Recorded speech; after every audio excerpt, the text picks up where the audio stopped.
Ютубтағы оқырман гульфикпен юбка тігіп үйренейік. Тігіп үйрететін боламын. Джинсы матасынан, джинсы стрич матасынан уже кромкасын алып, астын түзелеп сызып қойдым. Юбканың ұзындығына 3 см қосып белгілейміз. Бірінші артын сызып аламын бұнда, потому что алдында мына уже закрытая шлица замогы, алдынан кармашкалары бар, алдынан түйме қадалатын. Осы түрін тігіп үйренетін боламыз. Өксені 2-ге бөлесіз. Міне 50-де 2-ге бөлесіз, 25 артты, плюс 1 см алды. Алдына 1 см қосылады. Өксе мен белдің айырмашылығы 12-де 5, 12-де 5 бұл беліне бөлінеді. Бірінші 78 белгілеп сызып аламыз, 3 см қосамыз. Мына жерге 25 белгілеп аласыз. Айқастырып қиятын боламыз. Арты 25 болады. 19 см түсіресіз міндетті түрде. Белгі қасына жоғары жағы. Мына жақтан трапеция болған кезде мен 7 см қосамын. Выточканы 3-ге разделите.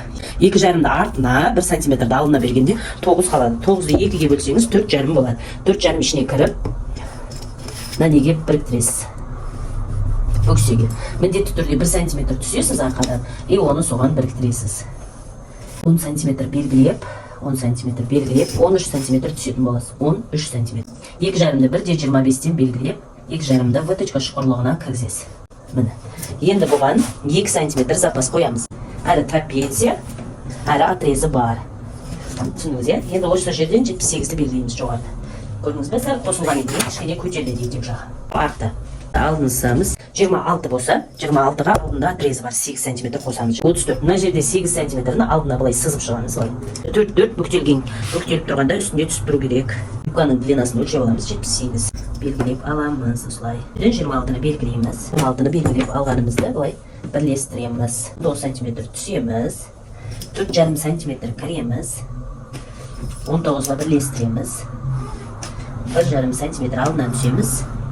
Алдына біріктіреміз. Выточканы мынаяқтан шығарып жүрміз керек. 0,5 бияқтан, 0,5 бияқтан шығып, 5 бияқтан кіргізіп алып тастаймыз карманның есебіне. Бұнда выточка болмайды. 2 см запасқа береміз. Бұнда қанша қостыңыз, артында тұрысынша қосасыз, бірлестіретін боламыз. 78-ді белгілейсіз. Кішкене көтеріңізді, потому что қосылғанның есебіне. Бульфик деген, как шалбар, джинсы шалбарларыңызда бульфик тұрады ғой, бүйтіп тігілетін. Сол бульфикке 4 см қалдырасыз да, нақтан отрезге 30 см қалдырыңыз да, 20 см түсіресіз. Қалғанны тігіс ақысыны қалдырасыз 2 см. Енді кармашканы 3,5 см кіресіз, 16 см түсесіз. Бұлай 3 бұрышты қылып алыңыз, и сосын кішкене 1 см былай ойынға істейсіз. Бұлай қиылады. Бірінші мынамен бірге қиылаңыз, ол алды. Юбка осылай қиылады. Выточканы булавкамен міндетті түрде белгілеп алыңыз. Мынау закрытый беті, мынау ашық жағы. Мынау мына жағына пісесіз. Айқасып тұратын отрез, как арқадағы шлица сияқты тұрады.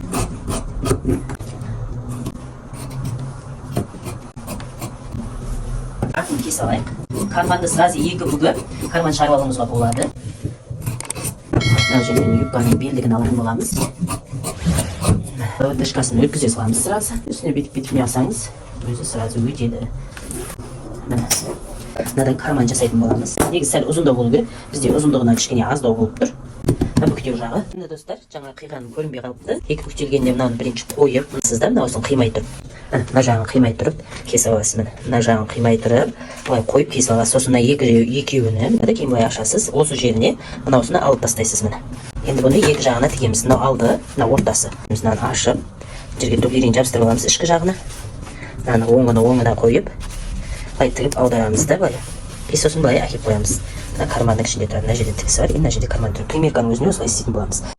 Міне енді карман тігіп үйрететін болам. Мына боковой бір жағын тігіп қойдым, выточканы тігіп, жандарын тігіп дайындап қойдым міне. Карманды қазір осылай қалай тігу керек екенін үйрететін болам. Ол үшін бізге жаңа қиып алғанымыз керек. Оңына лицосына қоясыз да, мыналап тігесіз.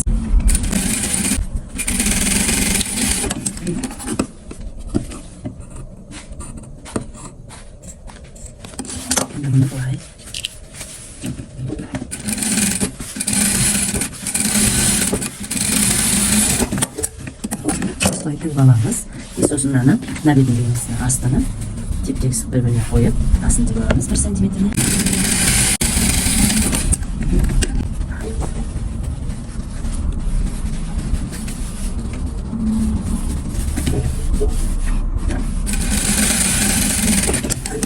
Осылай.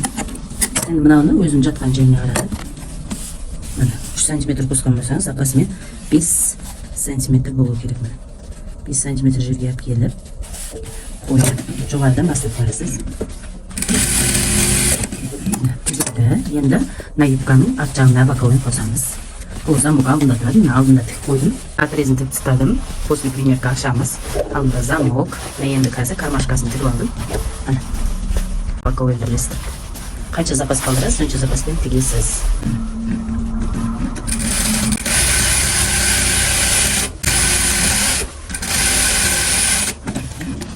Примеркаға дайын.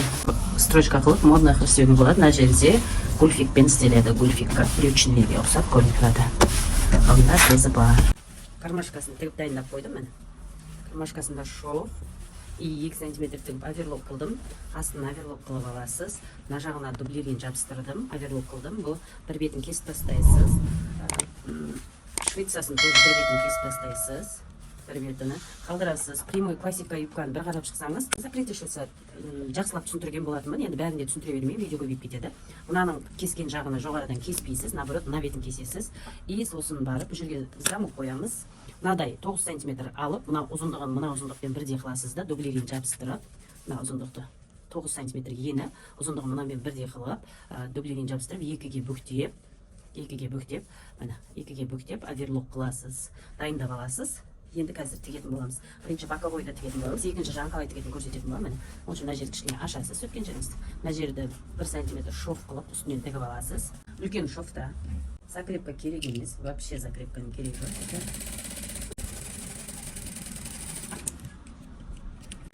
Екі рет тігіп жетсеңіз, тігісті сочный болып тұрады.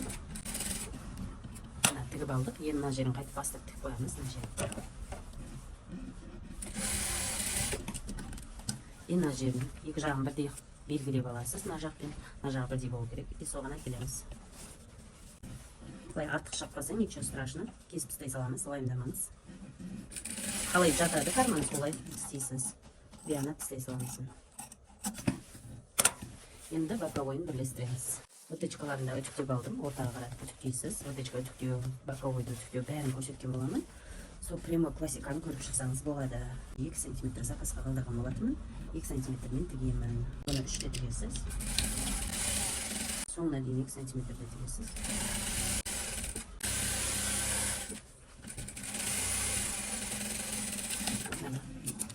Енді бұл жерде оверлок қыламыз. Жақта үтіктейміз. Замокты қалай қоямыз?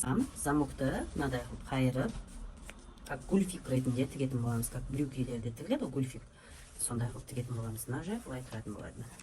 Ал үстінде тұру керек, сол қолдың үстінде тұру керек. Енді бұны қалай тігеміз? Замокты былай қаратып қоямыз да, замокты тігіп аламыз. Замокты қатты түсірмеймін, мына темірі неге тиіп қалмау үшін, иә. Сразу мынаны гульфикті қойып тігіп кетсеңіз болады. До конца жабылып, шофына бірдей қойып аласыз шофты. Замокқа жақындатпай тігесіз, замокқа жақындап келуі шарт емес. Ені тігісті бірдей қылып аласыз, мына қыраны.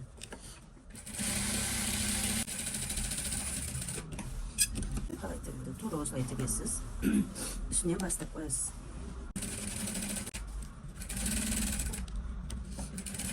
Закрепке бересіз. Асты оверлок қылынған болу керек міндетті түрде. 4 см былай қайырасыз. Үстіне қойды, үстіне қойып тұрсыз, е.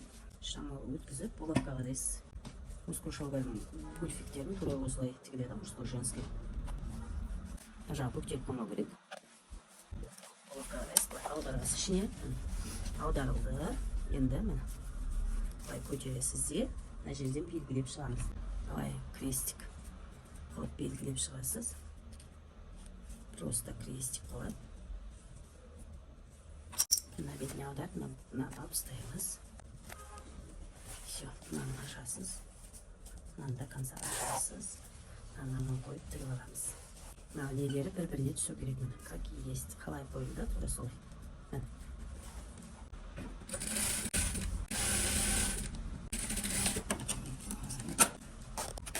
Джинсы замок. Енді жақсылап үтіктеп аласыздар, былай, как есть жаққандай қылып, осылай үтіктеп келесіз де, потом үстіне гульфигін сызып тігетін боламыз. Үтіктеп алдым. Енді 3 см қойып, сызып шығамыз. Былай. Сосын міне, мына жерден басып, осылай.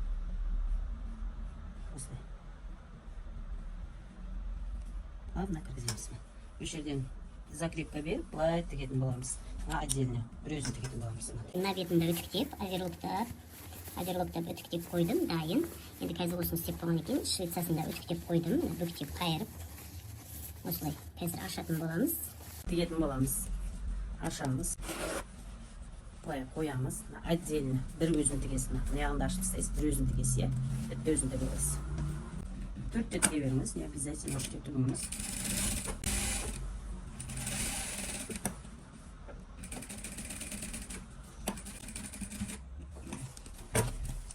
Міне, жерге дейін тіктім, до конца тіктедім. Міне, үстінен тіктім. Мынаны бекітесіз да, былай бірге қойып, үстінен қойып, мынаны үстінен және бір рет бүйтіп жүргізіп жүресіз, нерге дейін. Неқай емес, нерге дейін жүргізіп жүресіз. Нерге дейін.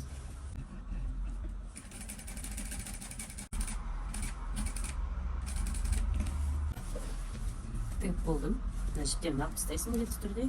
Бір үстінен өтіктеп жібересіз. Өтіктеп жүресіз, мына сабыны кетеді. Енді ремен ретін дайындаймыз. Ол мынадай 3 см, ені 3 см матасын бойы, ені 3 см кесіп аласыз. Кусоктарынан кестім, бір-біріне. Былай ортасына жақындатасыз. Осыны былай екіге бүктейсіз. Осыны тігетін боламыз. 0,1 міне жерінен, енді жағынан.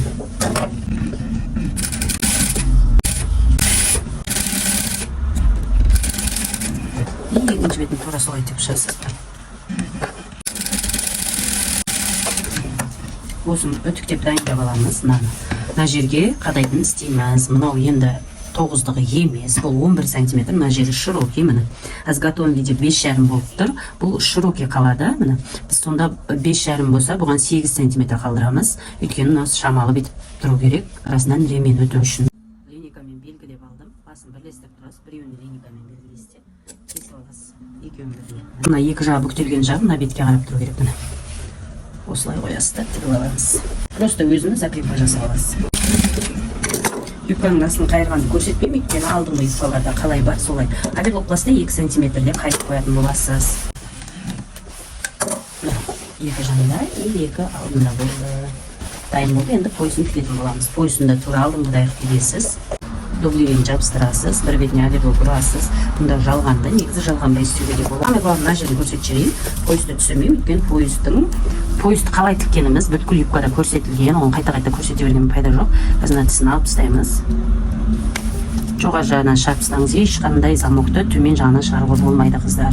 Мен тігістен 1,5 см түсірдім, өйткені 1 см тіккенде 1 см төмен тұру керек. Қай жерге дейін мелмен не қылдым, бәрін алып тастайсыз, екі бетін тоже. Басында закрепка берілген темірі болады өзінің, міне. Осыны аласыз. Көтеріп алсаңыз, ашылады ортасы.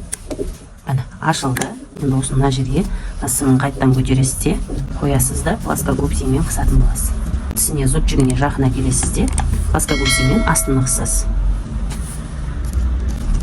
Енді шықпайды, көрдіңіз ба? Екі жағын бірдей қып солай істеп аласыз. Одна шов қысаңыз да бола береді. Швецияны да көрсетпеймін, өйткені Швеция прямой қазақша юбка, классикалық юбка дегенде бар, трапеция деген юбка де бар. Трапеция барлық Швеция бірдей тігіледі, қыздар. Закрытая Швеция тура осылай пішті, осылай тігіледі. Міне шықпайды, и бияғы да чисто. Енді осыған пояс тігетін боламыз. Міндетті түрде артығына алып тастайсыз. Поясын тігеміз, поясының үстіне закрепка беріп қоямыз бүйтіп, поясының үстіне. Осылай әдемі юбка шығады. Сіз де тігіп көріңіз.